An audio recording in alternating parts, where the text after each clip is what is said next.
Hello everyone and welcome to County Perspective. This show focuses on Frederick County government, local programs and events, and the Frederick County community. I'm your host Brandon Rosa and thank you for joining us. Let's begin the show with our top news stories from around the county. On Thursday, February 23rd, community members gathered at Winchester Hall to celebrate Black History Month. Frederick County Executive Jessica Fitzwater hosted the public ceremony, which included live performances and several key speakers, including County Council Vice President Kevonte Duckett, Frederick County Government Chief Equity and Inclusion Officer Michael Hughes, and President of the Arch Society, Protein Jabril. I was able to speak with participants from the ceremony. Let's hear what they had to say.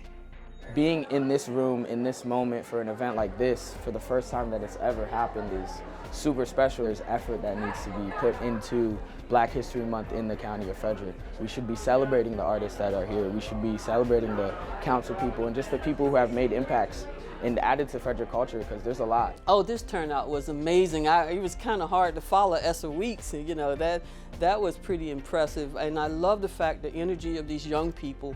We at the Heritage Center want our young people of all color to own this space. We need them to take this space and claim it as theirs. So we are very excited. And as I look back at the ancestors here, I know they are very proud of it. I know David Key, who was our past president that recently passed about 2 years ago, would be very proud of today. If you didn't catch the ceremony live, you can watch the full ceremony on Frederick County Government's YouTube channel or on FCG-TV cable channels 19 and 1085. Frederick County is excited to be moving into Phase 2 of the Recovering Identity Project. Recovering Identity is an initiative to study African American history and sites located within Frederick County. Working in partnership with the African American Resources Cultural and Heritage Society, better known as Arch Society, the project recently received a $35,000 grant from the Maryland Historical Trust. During the first phase of the project, historical African American sites in northern Frederick County were surveyed, sites like the Catoctin Furnace. The second phase will create a county-wide study, collecting oral histories of the African American experience and building a crowdsourced website to locate specific sites throughout the county. The goal of Recovering Identity is to provide critically needed research and to build a foundation for long-term preservation planning surrounding African American historic resources within Frederick County. For more information about Recovering Identity, please contact county staff at Recovering Identity at frederickcountymd.gov. Printable version. Did you know that Frederick County is one of the healthiest communities in the nation? U.S. News and World Report ranked Frederick County as the healthiest community for the past 2 years. The ranking is based on factors such as our high life expectancy, education, graduation rate, and percentage of people who are insured, and our low rates of smoking, poverty, and more. To find the complete list with Frederick County's current statistics, visit usnews.com/news/healthiest-communities/Maryland/Frederick-County. On Tuesday, February 7th, state legislators got a small taste of what it's like to live in Frederick County. At an event dubbed Frederick Day in Annapolis, city and county officials spoke with delegates and senators on key issues and concerns facing our area. Here's how it went.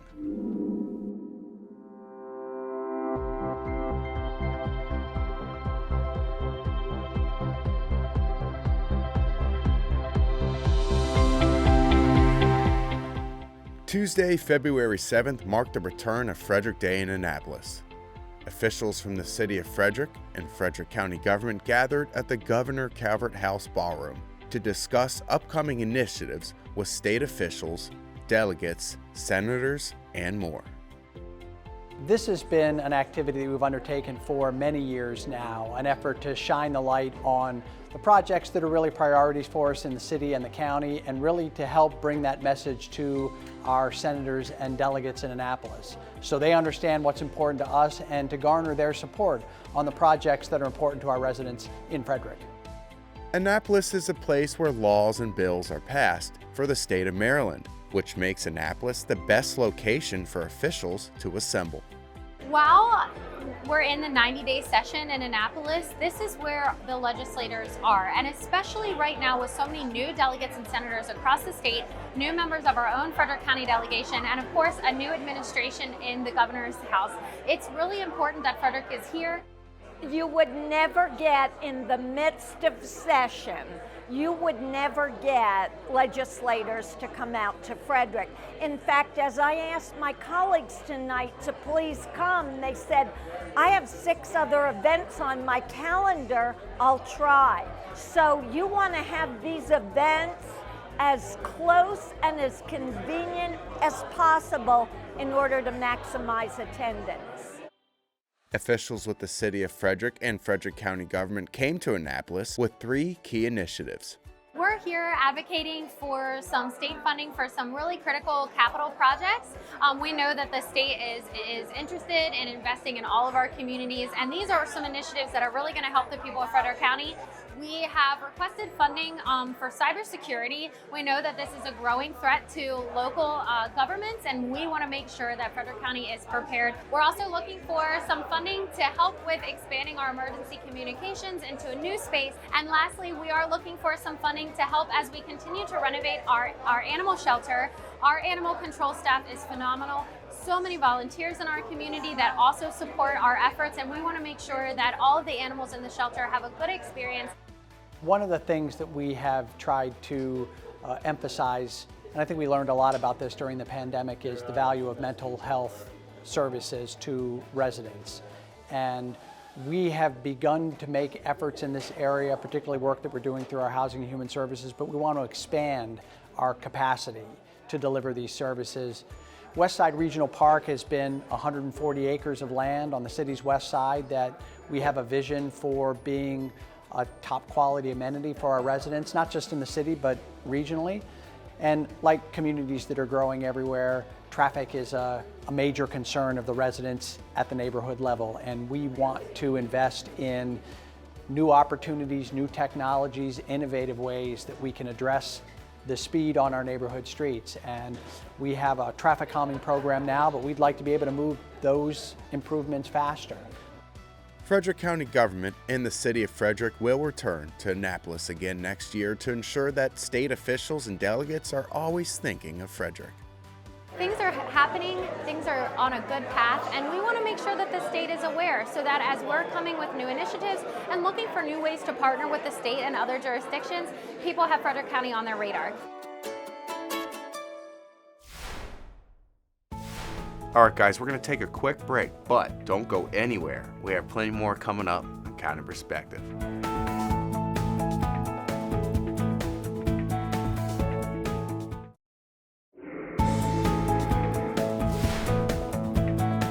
Welcome back to County Perspective. I'm your host, Brandon Rosen. In just a few minutes, we'll watch the second episode of FCG-TV's Voices of Frederick County. But first, let's find out what pet is looking for a forever home in this episode's Pet of the Week.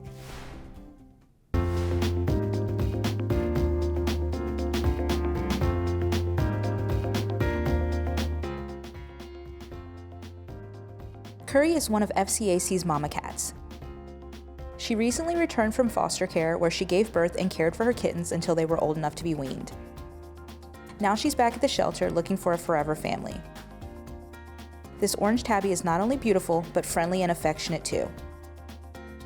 To learn more about Curry and our adoption process, call Frederick County Animal Control and Pet Adoption Center at 301-600-1546.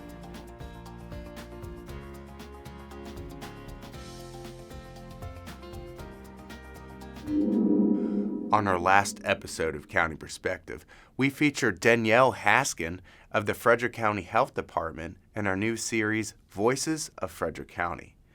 Now, this series showcases residents of Frederick County who make a positive impact in the community. Let's find out who is making a difference in our community in the latest installment of Voices of Frederick County.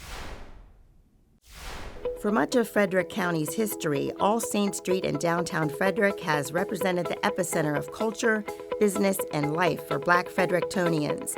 In 1955, Lorraine Hill opened a barbershop on All Saints Street. 6 years later, in 1961, Lorraine's nephew began working at the shop. Today, Bernard Buddy Hill still owns and operates the shop, one of a few Black-owned barbershops in Frederick County. This is his story.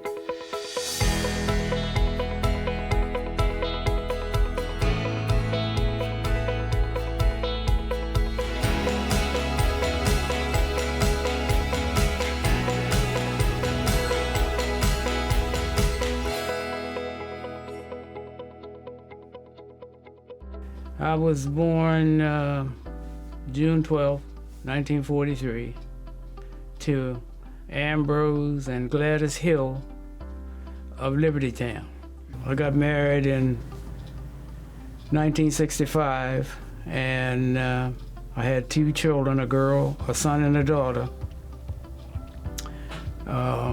They grown. My wife died 7 years ago.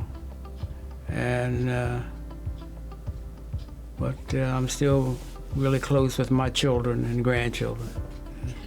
My uncle, Lorraine Hill, he was a barber, and he opened up his first shop down in Keys Chapel, Old Fields, Maryland. And he came to Frederick to work for Mr. Bob Henderson, who had a shop on the corner of All Saint and I Street. In 1955, this place became available for sale, so my uncle purchased it, and he opened up this shop in 1955. His business had grown, and he needed some help, but he had some guys coming in, but they didn't stay, so we came to Frederick to get our hair cut, and my uncle said to my father, why don't you send him to school so he can come in and help me to cut hair?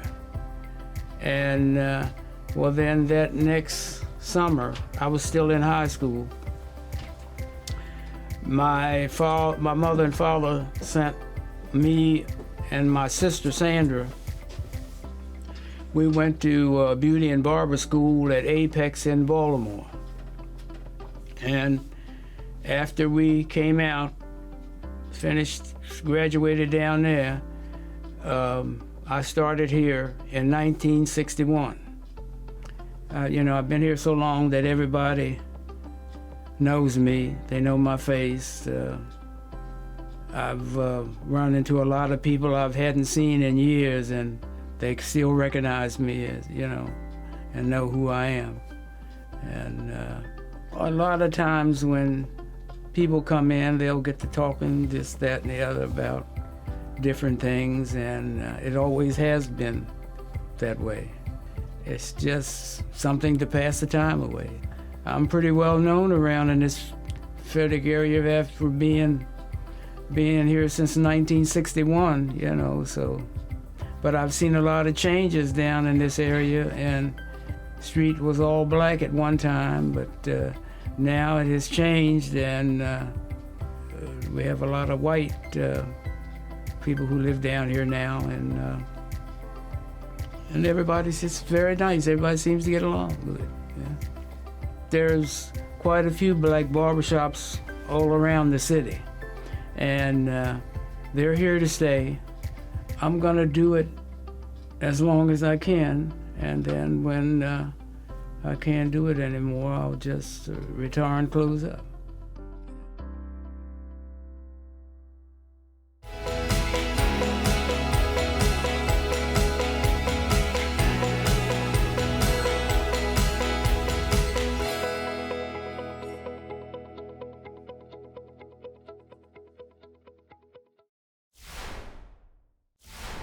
Are you looking to get out and do something?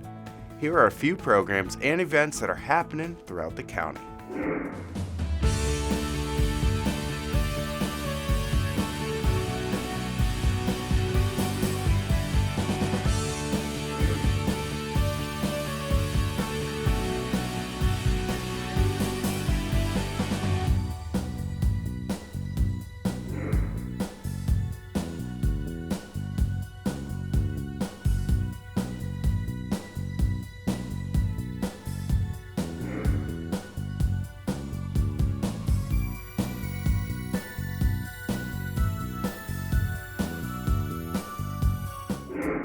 To find more events and programs, or for more information, log on to the county's webpage, frederickcountymd.gov. And at the end of our show, we like to mention a few things our viewers should keep an eye out for in the upcoming weeks. County Executive Jessica Fitzwater has been hard at work drafting a county budget for fiscal year 2024, which starts July 1st of this year. To help set priorities, Executive Fitzwater held listening sessions in each of the county's 5 districts to hear citizens' issues and concerns relating to the budget. On March 14th, she will hold a formal meeting at Winchester Hall to discuss both the county's capital improvement budget and operating budget at 7 o'clock p.m. The county executive's proposed budget must be presented before April 15th for the county council's consideration. The March 14th meeting is open to anyone who wishes to speak about the budget, express new ideas, or simply would like to see their local government in action. The meeting will be broadcasted live on HD Channel 1085, Channel 19, and available online. Happy National Library Lovers Month. The month of February is dedicated to people who love all things library related. To get involved with your local library, visit fcpl.org. While you're on the site, check out all the upcoming events that the library will be holding for the county's 275th anniversary. Throughout the entire year, local libraries will be holding events such as author talks, ghost tours, and history walks. There's even something called Human Bingo. To find out what this is, or to see more scheduled events, visit fcpl.org. Okay everyone, it is time to end this episode of County Perspective. Now, if you want to stay up to date on important news and events going on in the county, follow Frederick County on social media. We'll see you next time with a fresh look from a county perspective. Goodbye, everybody.